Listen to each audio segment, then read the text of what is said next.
And we welcome you from beautiful Toronto, Ontario, on the banks of Lake Ontario, the home of the Raptors, the Air Canada Centre, and down York Street they have packed Jurassic Park just outside the arena. Just as many out there as there are in here, set for Game 5. Eastern Conference Playoffs, first round. It's the Indiana Pacers and the Toronto Raptors, and one of the 3 series in the East that is all tied at 2 apiece. Cleveland, they're moving on. They're waiting on the winner of Atlanta-Boston, which will be the second of our doubleheader here tonight. And hi, everybody. We welcome you from Toronto. Great to have you with us alongside Steve Smith.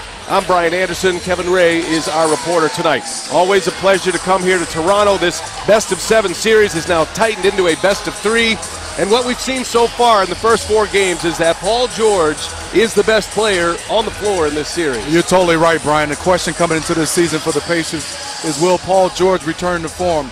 Answer is yes. He played 81 games, averaged 23 points. But let's fast forward to the playoffs. Look at these numbers, BA, averaging 26.3 points, has some explosive games at the beginning.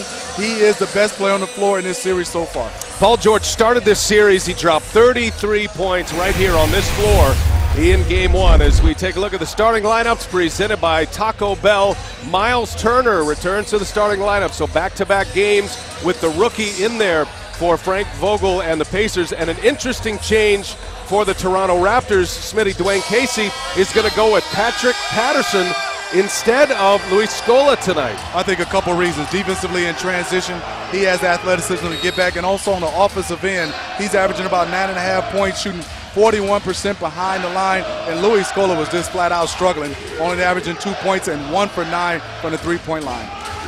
Now, part of the story in this series thus far has been the lack of production from Kyle Lowry and DeMar DeRozan, one of the more dynamic tandems in the NBA, the top scoring tandem in the East this year. It has been a rough go for these two in this series. BA, more than rough. You're talking about 2 guys together, averaged close to 45 points in this series so far, 28.8, but only shooting 31% from the field. Well, always a pleasure to come here to Toronto, and we are underway. The Pacers control the tip.